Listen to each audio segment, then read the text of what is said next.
Hello दोस्तों, आज फिर आप लोग के साथ मैं विशाल सिंह आप लोग को बायोलॉजी पढ़ाऊँगा। अगर बायोलॉजी की बात करें तो बायोलॉजी हम सेकेंड एनसीईआरटी से स्टार्ट करते हैं। चैप्टर है जो 6 यूनिट है रिप्रोडक्शन, और ख़ासकर बताएं तो ह्यूमन रिप्रोडक्शन है। इसको लास्ट तक देखिएगा, बहुत अच्छा टॉपिक है। जो ह्यूमन फिजियोलॉजी है या रिप्रोडक्शन बहुत ज़बरदस्त टॉपिक है। शुरुआत से लेकर के लास्ट तक बने रहिएगा, समझ में ज़रूर आएगा। इसको देखते ही देखते लाइक कीजिए, शेयर कीजिए और बेल आइकन को सब्सक्राइब करते हुए दबा दीजिएगा। आइए स्टार्ट करते हैं ह्यूमन रिप्रोडक्शन। जो ह्यूमन रिप्रोडक्शन है ये बायोलॉजिकल प्रोसेस है, ठीक है। इसमें मेल और फीमेल जो इंडिविजुअल हैं अलग अलग अपने गैमीट का निर्माण करते हैं। अगर फीमेल है तो oocyte और मेल है तो स्पर्म। ह्यूमन है जो सेक्सुअली रिप्रोड्यूसिंग ऑर्गेनिज्म है, ये विविपारस होता है। विविपारस मतलब ये बच्चे का निर्माण करता है। अब बात आती है कि जो सेक्सुअल रिप्रोडक्शन होता है इसके इवेंट क्या क्या हैं। तो इसमें हम देख सकते हैं गैमेटोजेनेसिस से पहला हम देख सकते हैं गैमेटोजेनेसिस है। गैमेटोजेनेसिस जो है एक ऐसा प्रोसेस होता है जिसके थ्रू गैमीट का निर्माण होता है। अगर फीमेल की बात करें तो फीमेल oocyte का निर्माण करती है, उसको oogenesis बोलते हैं, और मेल स्पर्म का निर्माण करता है, उसको स्पर्मेटोजेनेसिस बोलते हैं। जो मेल होता है अपने मृत्यु तक स्पर्म का निर्माण करता है, जबकि फीमेल होती है 50 साल तक केवल oocyte का निर्माण कर सकती है। गैमीट बनने के बाद इसको इंसेमिनेट करते हैं, मतलब ट्रांसफ़र ऑफ मेल या transfer of sperm into female genital tract, that is called insemination. Insemination के बाद ये जो हमारा स्पर्म है ये एम्पलरी स्टमक जंक्शन पर पहुंचेगा। उसी दौरान जो फीमेल का oocyte है वो भी एम्पलरी स्टमक जंक्शन पर पहुंचेगा और फ्यूज करेगा। फ्यूज करने के बाद जाइगोट का निर्माण कर देगा। जाइगोट बन गया है, अब जाइगोट क्या करेगा, डिवाइड करेगा। 2, 4, 8 जैसे 8 सेल हो जाएगा, उसको हम नाम देते हैं ब्लास्टोमेयर। 16 हो जाएगा मारूला, ठीक है। इसी प्रकार से हम उसको ब्लास्टोसिस्ट नाम देते हैं। एक सॉलिड मास स्ट्रक्चर बॉल लाइक होता है, उसको हम ब्लास्टोसिस्ट बोलते हैं। उसी ब्लास्टोसिस्ट के अंदर हमारा जाइगोट डिवाइड कर रहा होता है। अब ये जो हमारा ब्लास्टोसिस्ट है, ब्लास्टोसिस्ट डिवाइड करके कुछ सेल को पेरिफेरी पे भेज देता है, किनारे किनारे, और कुछ सेल को अंदर ही रख लेता है। बाहर वाले को हम बोलते हैं ट्रोफोब्लास्ट और अंदर वाले को बोलते हैं इनर सेल मास। आगे चल करके inner cell mass stem cell का निर्माण करेगी, जबकि ट्रोफोब्लास्ट है वो कोरियोनिक विलाई बनाएगी। फिंगर लाइक स्ट्रक्चर होता है जो यूट्रस पे इम्प्लांट करने के लिए हेल्प करेगा। फिर ये होता है stem cells. Stem cell ectoderm, endoderm, mesoderm का निर्माण करेगा। ये एक्टोडर्म, इंडोडर्म, मेसोडर्म बॉडी के प्रत्येक ऑर्गन का निर्माण करेंगे। इस प्रकार से ब्लास्टोसिस्ट अब डिवाइड करके कोरियोनिक विलाई बन चुकी है, स्टेम सेल्स बन चुकी है। अब ये यूट्रस के दीवार पर इंडोमेट्रियम पर जाकर के एडजस्ट हो जाएगा, इम्प्लांट हो जाएगा। इम्प्लांट होने के बाद वो जो प्लेसेंटा की सेल है वो उसको कवर कर लेगी। इस तरीके से इसको हम इम्प्लांटेशन बोलते हैं। इम्प्लांटेशन के बाद गेस्टेशन आता है। गेस्टेशन मतलब जाइगोटिक कंडीशन से ले करके और बर्थ के पहले तक जो ड्यूरेशन होता है, जिस समय बच्चे का विकास होता है, उसको हम गेस्टेशन पीरियड बोलते हैं। जैसे ही गेस्टेशन पीरियड समाप्त हो जाता है, पार्चुरेशन होता है। पार्चुरेशन मतलब बच्चे का जन्म होता है। अब ये सारे इवेंट हैं, ये सारे चैप्टर के कंक्लूजन है, मतलब कैसे कैसे क्या क्या होगा। ये हमारा जो रिप्रोडक्शन है ये 2 पार्ट में डिवाइड है, मेल रिप्रोडक्टिव सिस्टम और female reproductive system. Male reproductive system हम बाद में पढ़ाएंगे, पहले आते हैं फीमेल रिप्रोडक्टिव सिस्टम पर। जो फीमेल रिप्रोडक्टिव सिस्टम होता है ये एक पेयर ओवरी, एक पेयर ओविडक्ट, एक single uterus, single cervix, single vagina से बना होता है। इसके साथ एक्सटर्नल जेनिटेलिया जैसे mons pubis, labia majora, labia minora, clitoris और हाइमन। इसके साथ इसको सपोर्ट करने के लिए एक पेयर मेमरी ग्लैंड होता है, ठीक। अब आते हैं, थोड़ा सा हम स्ट्रक्चर को समझ लेते हैं, फिर हम वहाँ पर समझेंगे कि कैसे सपोर्ट करते हैं सब एक दूसरे को। यहाँ पर देखेंगे सेक्शन व्यू है हमारा पेल्विक रीजन का। ये हमारा हो गया ये हमारा हो गया वर्टिब्रल कॉलम। वर्टिब्रल कॉलम के जस्ट अंदर हमारा रेक्टम है। रेक्टम एक स्पेस होता है जहाँ पर अनडाइजेस्टेड फूड मटेरियल का डिपोजिशन होता है या कलेक्शन होता है। ये रेक्टम क्या करता है, टर्मिनली ओपन होता है एनएस के थ्रू बाहर, ताकि डिफिशिएशन हो सके। आप देख सकते हैं इसके जस्ट अंदर, इसके जस्ट ठीक अंदर हमारा फीमेल का रिप्रोडक्टिव सिस्टम है जिसको हम यूट्रस बोलते हैं। यूट्रस सर्विक्स के थ्रू वेजाना में ओपन होता है। ये देख सकते हैं यूट्रस है, यूट्रस सर्विक्स में ओपन होता है, सर्विक्स वेजाना में, वेजाइनल ओरिफाई के थ्रू बाहर एग्जिट होता है या खुला होता है। इसके जस्ट अंदर हमारा यूरिनरी ब्लैडर होता है जो टर्मिनल पोजीशन पर यूरेथ्रा के थ्रू बाहर होता है। ये हमारा है क्लाइटोरिस, ये प्यूबिक सिम्फाइसिस है। और ये जो हमारा हैंग करता हुआ मोन्स प्यूबिस से हैंग करता हुआ एक्सटेंड करता हुआ स्ट्रक्चर है, इसको हम बोलते हैं लेबिया मेजोरा। लेबिया मेजोरा के ठीक अंदर लेबिया मनोरा है। तो ये सब सारे स्ट्रक्चर को हम समझ चुके हैं। अगर हम इसको बाहर निकाल के देखेंगे तो ये हमारा एक फीमेल के रिप्रोडक्टिव सिस्टम का अल्ट्रा स्ट्रक्चर है।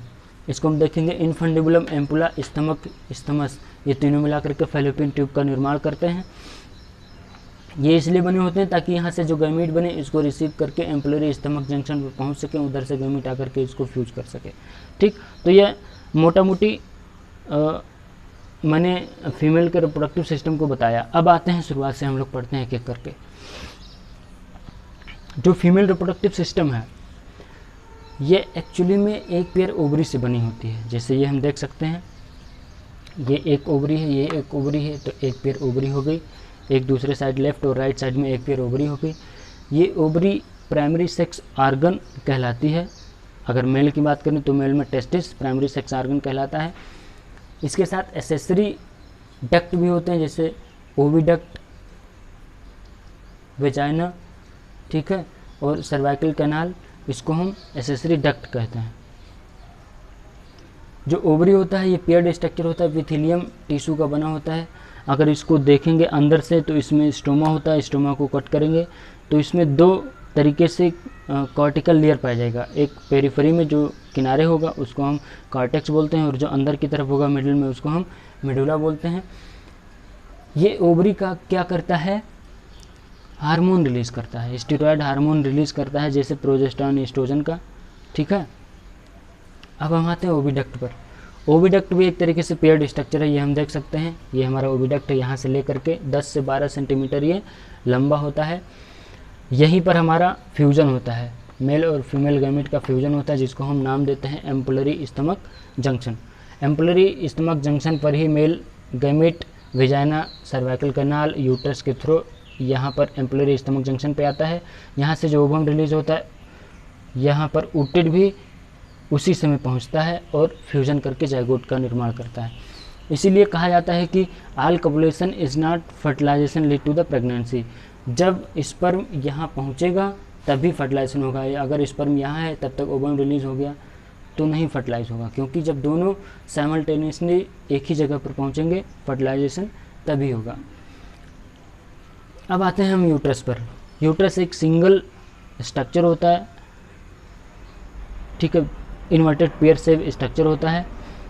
ये जो हमारा यूट्रस होता है जस्ट एंटीरियर साइड में ओपन होता है सर्वाइकल कैनाल के थ्रू, वो ओपन होता है एंटीरियर आउटसाइड के थ्रू, वेजाइना के थ्रू। ठीक, जो यूट्रस होता है इसको बनाने का काम 3 लेयर की सेल करती है, जिसको हम बता सकते हैं पेरीमेट्रियम, मायोमेट्रियम और इंडोमेट्रियम। ये पेरीमेट्रियम थिन टिश्यू की बनी हुई स्ट्रक्चर होती है। जो मायोमेट्रियम है ये थिक होती है, मोटी होती है और कॉन्ट्रैक्शन कराते हैं at the time of birth. जो इंडोमेट्रियम है ये ग्लैंडुलर स्ट्रक्चर होता है, इसकी वजह से मेंस्ट्रुअल साइकिल मंथली साइकिल करती रहती है, मतलब होती रहती है मेंस्ट्रुअल साइकिल। ये हमारा इनफंडिबुलम है। इनफंडिबुलम एक फिंगर लाइक स्ट्रक्चर होता है, जिसको हम बोल सकते हैं फिम्ब्री। जो फिम्ब्री होता है यहाँ से ओव्यूलेशन के दौरान फिम्ब्री ओव्यूल को रिसीव करता है, रिसीव करने के बाद एम्पुलरी स्टमक जंक्शन पर पहुँचाता है। तो ये इनफंडिबुलम का काम होता है। अब हम आते हैं, ये यूट्रस सर्विस के थ्रू बाहर की तरफ ओपन होता है। ये वेजाइना जो है ये एक ओपनिंग होती है, या बर्थ कैनाल इसको भी बोल सकते हैं, या कपुलेटरी आर्गन होता है। नेक्स्ट है हमारा एक्सटर्नल जेनिटलिया। रिप्रोडक्टिव सिस्टम को बनाने का मैंने बताया था, फीमेल रिप्रोडक्टिव सिस्टम ये सारे और इसके साथ एक्सटर्नल जेनिटलिया के साथ मेमोरी ग्लैंड करते हैं या सपोर्ट करते हैं। एक्सटर्नल जेनिटलिया में सबसे पहले हम पढ़ेंगे मोन्स प्यूबिस। जो मोन्स प्यूबिस है कुशन लाइक या गद्दी लाइक स्ट्रक्चर है।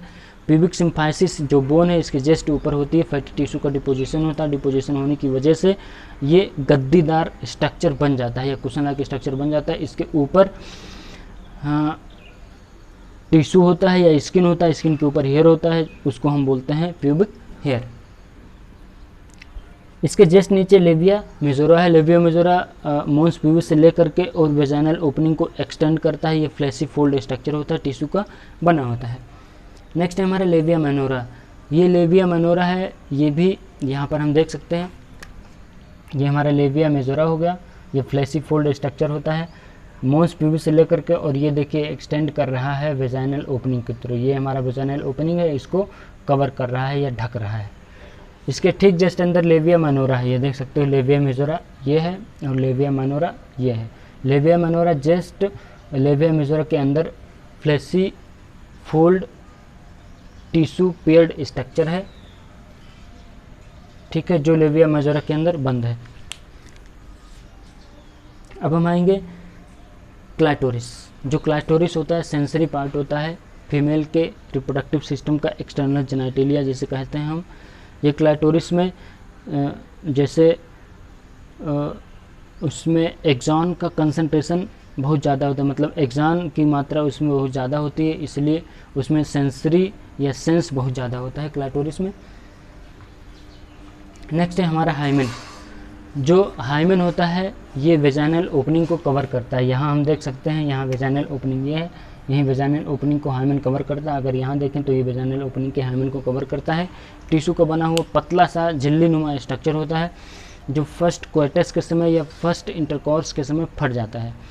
फटने की वजह से या फटने की वजह और कोई भी हो सकती है, जैसे हम हॉर्स राइडिंग करते हैं, जैसे हम साइकिलिंग करते हैं, दौड़ते भागते हैं, तो उस समय भी फट सकता है। तो हम ये नहीं कर सकते कि अगर हाइमन परसिस्ट करता है तो सेक्सुअल या कपुलेशन नहीं हुआ है, अगर हाइमन नहीं है या हाइमन है तो सेक्सुअल एक्सपीरियंस नहीं है, ऐसा हम नहीं बता सकते हैं। नेक्स्ट है हमारा मेमोरी ग्लैंड। मेमोरी ग्लैंड एक पेयर्ड स्ट्रक्चर होता है जो स्ट्रक्चरली फंक्शनली सपोर्ट करता है फीमेल के रिप्रोडक्टिव सिस्टम को। ये एवोल्यूशन, फर्टिलाइजेशन, प्रेगनेंसी, बर्थ और चाइल्ड केयर को सपोर्ट करता है। इसको बनाने का काम फैटी टिश्यू करती है। ये फैटी टिश्यू ग्लैंडुलर टिश्यू होती है जो वेरिएबल अमाउंट में फैट के डिपोजिशन की वजह से बनती है। ये ग्लैंडुलर टिश्यू इकट्ठा होकर के मेमोरी लोब का निर्माण करते हैं, जो 15 से 20 स्ट्रक्चर होते हैं। यहाँ हम देख सकते हैं ये एक तरीके से एक मेमोरी लोब है, ये 2 मेमोरी लोब है और ये तीसरी मेमोरी लोब है। तो इस तरीके से मेमोरी लोब इकट्ठा होकर के 15 से 20 मेमोरी लोब जब कलेक्शन हो जाएगा इनका, तब हम इसको मेमोरी लोब कहते हैं। 15 से 20 काउंटिंग में होते हैं। यहाँ मैंने केवल 3 दिखाए, 1, 2 और 3। ये mammary lobe cluster of cells होती हैं, इनमें एल्वुलाई जिसको हम बोलते हैं, जो मिल्क के सिक्रीशन को सिक्रीट करती हैं। ये कलेक्ट करती है मेमोरी ट्यूबुल को। ये मेमोरी ट्यूबुल खुला होता है मेमोरी डक्ट के थ्रू, एम्पुला, मेमोरी एम्पुला के थ्रू और लेटिफेरस डक्ट के थ्रू, निपुल के थ्रू बाहर बच्चा सकआउट कर लेता है। यहाँ आप लोग देख सकते हैं, ये हमारा हो गया mammary lobe, mammary alveolus, mammary duct, mammary ampulla और लेटिफेरस डक्ट के थ्रू बच्चा निपुल के थ्रू सकआउट कर लेता है। तो ये सारा स्ट्रक्चर, ये सारा फिगर मेरे ख्याल से आप लोग को समझ में आया होगा। ये वीडियो शेयर कीजिए, लाइक कीजिए, कमेंट कीजिए और बेल आइकन को भी दबाना ना भूलिएगा, सब्सक्राइब भी कर लीजिएगा। इसके बाद हम पढ़ाएंगे male reproductive system. Male reproductive system जब खत्म हो जाएगा फिर हम पढ़ाएंगे स्पर्मेटोजेनेसिस और oogenesis। oogenesis से oocyte का निर्माण होता है, स्पर्मेटोजेनेसिस से स्पर्म का निर्माण होता है। फिर उसके बाद हम पढ़ाएंगे फर्टिलाइजेशन। तो ठीक है, आज यहीं तक। बहुत बहुत धन्यवाद। Thank you very much.